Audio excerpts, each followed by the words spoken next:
India Pakistan যুদ্ধ নিয়ে 25-এর ভিতরে অনেক গবেষণা আছে, অনেক আলোচনা আছে, অনেক ভবিষ্যৎবাণী আছে, অনেক প্রেডিকশন আছে। বাবা ভাঙার প্রেডিকশনও আছে 25-এ কি হইতে যাচ্ছে, ঠিক আছে। তো এভাবে বিভিন্ন লোকের প্রেডিকশন আছে। আবার আমাদের ইসলাম ধর্ম অনুযায়ী হযরত মুহাম্মদ সাল্লাল্লাহু আলাইহি সাল্লামের নানা রকম ভবিষ্যৎবাণী আছে। তো যদি যুদ্ধ মনে করেন দীর্ঘায়িত হয় এবং এটা যদি পারমাণবিক যুদ্ধের রূপ নেয়, মাস্ট বি সারা পৃথিবী ক্ষতিগ্রস্ত হবে। এবং ইনশাআল্লাহ আমি মনে করি আল্লাহর রহমতে আমরা মুসলমানরা রক্তের উপর দিয়ে বিজয় অর্জন করব। কিন্তু পাকিস্তান ইন্ডিয়ার এই ভয়াবহ যুদ্ধে অবশ্যই ইন্ডিয়া হারার সম্ভাবনা অনেক বেশি থাকবে ইনশাআল্লাহ। এবং কাশ্মীর পাকিস্তানের নিয়ন্ত্রণে যাবে। কিন্তু যখন কাশ্মীর পাকিস্তানের নিয়ন্ত্রণে যাবে, এই ইন্ডিয়ান তখন কি করবে? এই কাপুরুষরা তখন আমাদের বাংলাদেশ দখলে নেওয়ার জন্য ওরা ভূমি হারানোর বেদনায় বাংলাদেশের উপরে অ্যাটাক করবে। এবং আজ না হয় কাল, কাল না হয় পরশু এই আক্রমণটা আমাদের উপর আসবেই। আমাদের বাংলাদেশের মানুষের এখন কি করা উচিত? বাংলাদেশে তো ইন্ডিয়ার দালালের অভাব নাই, মুদির উত্তরসূরির অবৈধ উত্তরসূরির অভাব নাই।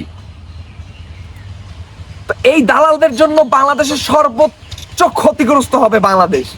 এবং ইন্ডিয়া সত্যি সত্যি আক্রমণ করবে এবং এই ইন্ডিয়ার সেনারা আমাদের মা বোনদেরকে একদম লাঞ্ছিত করবে, ধস করবে, নানা অপকর্ম করবে এবং তছনছ করে একটা ম্যাচাকার করার চেষ্টা করবে বাংলাদেশের উপরে এই ইন্ডিয়া।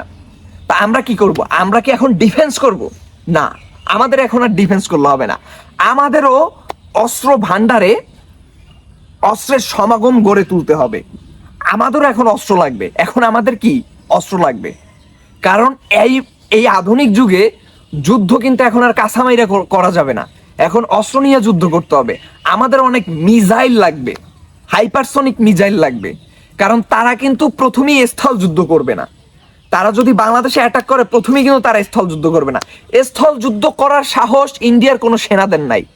তারা প্রথমে আমাদের দেশটাকে ম্যাচাকার করবে, তাদের দেশে বসে মিসাইল দিয়ে অ্যাটাক করবে, বিভিন্ন হাইপারসনিক মিসাইল দিয়ে অ্যাটাক করবে।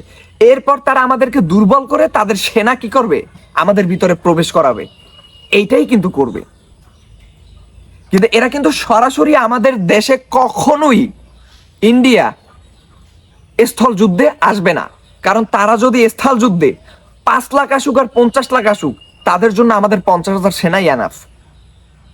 কারণ ইন্ডিয়ার সেনা পৃথিবীর বুকে অন্যতম একটা ভীতু সৈনিক দল। এদের সৈন্য শিবিরে ভীতু সৈনিক ছাড়া আর কোনো সৈনিক নাই। এরা খালি মুখে মুখে মনে করেন উল্টাপাল্টা বলবে, মুখে মুখে বীরত্ব দেখাইবে, পিছনে পিছনে বীরত্ব দেখাইবে, বাস্তবে যুদ্ধের ময়দানে এরা ঘোড়ার ডিম। কিন্তু আমাদের এখন অস্ত্র ভান্ডার সমৃদ্ধশালী করতে হবে, আমাদের অর্থনৈতিক অবস্থা চাঙ্গা করতে হবে। এখন এটা যদি আমরা না পারি তাইলে আমাদের অনেক রক্ত ঝরবে, আমাদের অনেক রক্ত ঝরবে, অসংখ্য রক্ত ঝরবে, রক্তের বন্যা বয়ে যাবে আস্তে আস্তে। আমরা যতটা না পাকিস্তানের মুসলিমদের নিয়ে চিন্তিত থাকবো, তার থেকে বেশি বাংলাদেশকে নিয়ে আমাদের চিন্তা ভাবনা করতে হবে। কারণ এই যুদ্ধের সাথে বাংলাদেশের ভবিষ্যৎ জড়িত। এই যুদ্ধে শুধু পাকিস্তানের রক্ত ঝরবে না, এই যুদ্ধে বাঙালিদের রক্ত ঝরবে যদি যুদ্ধ দীর্ঘায়িত হয়। এটা শিওর এবং এটা হতে পারে। এটা একটু মাথা দিয়ে ভাবলেই বোঝা যাবে যে এটা হতে পারে। এখন আমাদের কি করা উচিত? এবং বাংলাদেশের ভিতরে যেই সব ইন্ডিয়ান দালাল আছে, ইন্ডিয়ান এজেন্ট আছে, রয়ের যত সদস্য আছে, এদেরকে চিহ্নিত কইরা এদেরকে আগে ধইরা ধইরা এদেরকে ছাপা করতে হবে। এই দালালদের জন্য মনে করেন একটা দেশের সার্বভৌমত্ব সব থেকে হুমকির মুখে পড়ে। আমরা অবশ্যই মুসলিম নেতা সালাউদ্দিন আল আইয়ুবীকে চিনি। সে যতটা না ক্রুসেডারদের সাথে যুদ্ধ করেছে, তার থেকে বেশি মুসলিমধারী শয়তানদের সাথে যুদ্ধ করতে করতে সে বিদ্ধ হয়ে গেছে। এটা আমরা মোটামুটি সবাই জানি। এবং ক্রুসেডাররা তার ক্ষতি যতটা না করতে পারছে, তার থেকে মুসলিম ছদ্মবেশী সেই মোনাফেকরা সব থেকে বেশি ক্ষতিগ্রস্ত করছে সালাউদ্দিন আল আইয়ুবী। আমরা অনেক পিছিয়ে গেছি। তো আমাদের অভ্যন্তরীণ দেশের ভিতরে যদি ভারতের দালাল থাকে, ভারতের এজেন্ট থাকে, ঠিক আছে, আমরা অনেক পিছিয়ে পড়বো। মোনাফেক থাকলে আমরা অনেক পিছিয়ে পড়বো। মোনাফেকদের জন্য আমরা ছদ্মবেশী মোনাফেকদের জন্য আমরা পিছিয়ে পড়বো। তা আমাদেরকে সতর্ক অবলম্বন করতে হবে এবং এই মোনাফেকদের চিহ্নিত করতে হবে। আল্লাহর কসম, এই মোনাফেকদের চিহ্নিত করতে হবে, না হয় আমরা আগাতে পারবো না, আমাদের রক্ত অনেক বেশি ঝরবে। এবং আমাদের দৃঢ় বিশ্বাস মুসলিমরা বিজয় অর্জন করবে তাদের রক্তের উপর থেকে।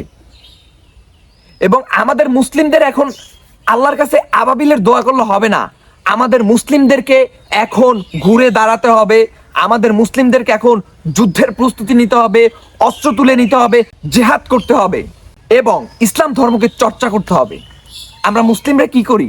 আমরা মুসলিমরা দাড়ি রাখতে ভয় পাই, আমরা মুসলিমরা লম্বা জুব্বা পড়তে ভয় পাই, আমরা মুসলিমরা আরবি বলতে ভয় পাই, হ্যাঁ, জঙ্গি হয়ে যাইতে পারি। অথচ আপনি ওই মরুর বুকের হায়নাদের দিকে তাকান, ওই যে ওই যে হু, ওই যে দি, ওদের দিকে তাকান, ওরা কঠোরপন্থী মনে করেন ইহুদিবাদ। ওরা না দাড়ি রাখতে ভয় পাইবে, না চুল রাখতে ভয় পাইবে। ওদের প্রত্যেকটা রেস্টুরেন্টের ভিতরে এক একজন করে, যেটা আমাদের ধর্মে যেটা বলে আলেম, ওই রকম এক একজন করে আলেম আছে, হুজুর আছে, যারা কি করে যে কোনো গরুকে জবাই করবে, যে কোনো পশুকে তারা জবাই করবে, জবাই করিয়া এরপর রান্না করবে, যাতে জিনিসটা একদম অথেন্টিক হালাল থাকে। তা আমাদের কোনো রেস্টুরেন্ট বা কোনো কি কোথাও পাবেন, হোটেলে এগুলো পাবেন না।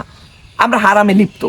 হিন্দুদের ভিতরে কঠোর হিন্দুত্ববাদী, তারা যে কোনো মুসলমানকে ধৈর্য এরপরে কি জয় শ্রীরাম স্লোগান দেওয়ায়, মানে এতটা উগ্র এবং এতটা কঠোর। আর আমরা আমাদের ইসলাম চর্চা করতে, আমরা আমাদের ধর্ম চর্চা করতে, আমরা একটা জুব্বা পড়তে, আমরা মুখে দাঁড়িয়ে রাখতে ভয় পাই, আতঙ্ক হয়ে যায় কে কি বলবে। তাহলে আমরা কতটা দুর্বল ইমানের অধিকারী। এইরকম যদি আমরা দুর্বল ইমান নিয়ে বসবাস করি, আমরা জীবনও আল্লাহ আমাদেরকে সাহায্য করবে না। কারণ আল্লাহ পৃথিবীতে একটা সিস্টেম অনুযায়ী পরিচালনা করে। ওই সিস্টেমের ভিতরে যদি ইহুদি থাকে তারা পৃথিবী শাসন করবে, খ্রিস্টান থাকলে তারা পৃথিবী শাসন করবে, মুসলমান থাকলে মুসলমানরা পৃথিবী শাসন করবে। আমাদেরকে ওই সিস্টেমে আসতে হবে, আমাদেরকে ওইটাই প্র্যাকটিস করতে হবে, না হয় আমরা জীবনও আগাতে পারবো না, আমরা জীবনে আগাতে পারবো না। আমাদেরকে গোলাম হয়ে থাকতে হবে, আমাদেরকে এই গোলামির বেড়াজাল ছিন্নভিন্ন করে আমাদেরকে বের হয়ে যেতে হবে, আমাদেরকে মুক্ত স্বাধীন মুসলিম হিসাবে প্রতিষ্ঠিত করতে হবে।